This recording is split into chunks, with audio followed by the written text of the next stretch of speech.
आज की सुबह बहुत स्पेशल थी क्योंकि ये उसका काम का पहला दिन था। वो काम जो वो हमेशा से करना चाहती थी, वहाँ जहाँ वो हमेशा से पहुँचना चाहती थी। इसीलिए ये सबसे स्पेशल सुबह थी। जैसे ही उसने मुस्कुराते हुए आंखें खोल ली तो उसका फ़ोन रिंग हुआ। उसने जैसे ही फ़ोन उठाया, दूसरी तरफ से उसकी माँ की आवाज़ थी। Hello mom, how are you? उसकी मॉम ने कहा कि बिना ब्रेकफास्ट किए ऑफिस मत जाना, जल्दी उठो, ये तुम्हारा पहला दिन है ऑफिस का और बेस्ट ऑफ लक। फिर उसने अपने डैड से बात की, उन्होंने उसे मोटिवेशन दिया और वो बात करके बहुत खुश हुई और उसने फ़ोन काटा और वह अपने रेडी होने के लिए लग गई। उसे अपने आप को साबित करना था और अपने आप को एक भीड़ में स्टैंड अप करना था, इसीलिए वह तैयार होने लगी इस तरह कि वो बहुत अच्छी लगे। उसने ब्रेकफास्ट किया और कैब को कॉल किया। जैसे ही कैब आई, वो कैब में बैठ के ऑफिस के लिए निकल पड़ी। उसने शीशे से बाहर देखना शुरू किया और सोचा कि वो कहाँ से कहाँ पहुँच गई है। कभी वो इस जगह पे आने का, यहाँ पे होने का सपना देखती थी। आज उसने अपना सपना सच कर लिया है, लेकिन यह अभी शुरुआत है। वो बहुत आगे जाना चाहती है और उसने अपना खुद का ब्रांड खोलना है। तो ये सोचकर वो बहुत खुश हो रही थी, लेकिन ये सोचते सोचते अचानक वह अपने अतीत में चली गई, जहाँ वो कभी नहीं जाना चाहती, जिससे वो कभी याद नहीं करना चाहती, जो उसकी ज़िंदगी का सबसे कड़वा सच है, लेकिन उसे इसके साथ ही जीना होगा। ये सच ये है कि वो बहुत छोटी थी तो उसके माँ बाप इंडिया से अमेरिका एज इमिग्रेंट्स आए थे। उन्होंने यहाँ आकर बहुत मेहनत करी और एक छोटा सा कैफ़े खोला और फिर उसके पापा ने अपने भाई, उसकी बीवी और उसके बेटे को भी अमेरिका बुला लिया। वह तभी सिर्फ 4 साल की थी। यह 1 साल तो बहुत अच्छा गुजरा उसके माँ बाप के साथ और हंसते खेलते, लेकिन 1 साल बाद अचानक पता नहीं क्या हुआ कि उसके दोनों माँ बाप की डेथ हो गई और वो इतनी छोटी थी कि मौत जैसी चीज़ों को समझ भी नहीं सकती थी।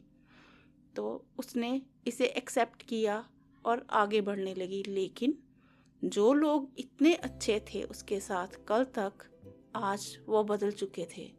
उसके अंकल आंटी जानी चाचा चाची दोनों उसके साथ बहुत ही गलत बिहेव करने लगे।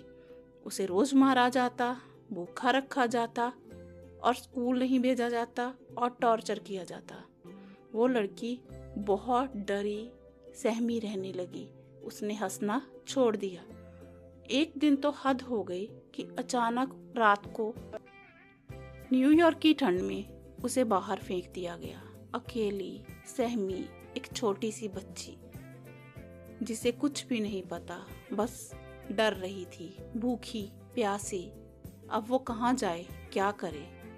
अचानक उनके सामने अमेरिकन कपल रहता था जो कि 6 महीनों से यहाँ पर थे और उस लड़की के साथ उनकी अच्छी दोस्ती हो गई थी और वो आते जाते जब भी मिलते उस लड़की को बड़े प्यार से बुलाते, क्योंकि उनका अपना कोई बच्चा नहीं था और वो न्यूयॉर्क में अपनी बीवी के इलाज के लिए आए हुए थे।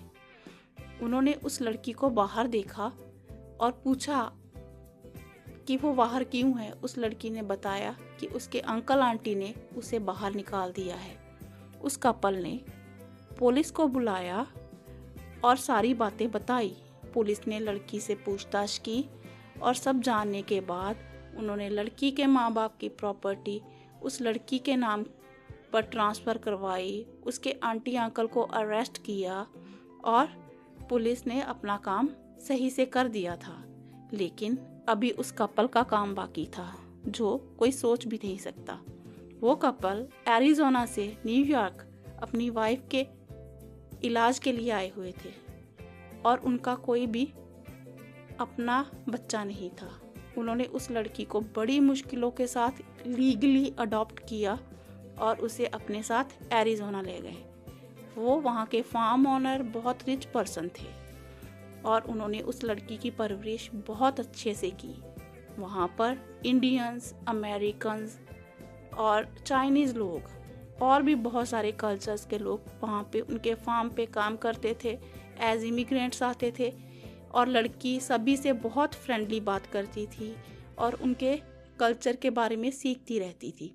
जो भी कोई नॉलेज उसे मिलती वो अपने पास रखती, उसे बढ़ाती और सीखने की कोशिश करती।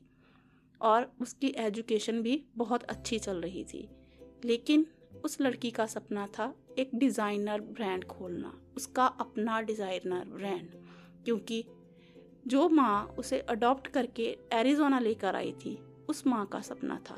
लेकिन वो अपनी सिकनेस की वजह से इस सपने को कभी पूरा नहीं कर पाई। उस लड़की ने सोचा, इन्होंने मेरे लिए इतना कुछ किया है, क्या मैं इनका एक सपना सच नहीं कर सकती?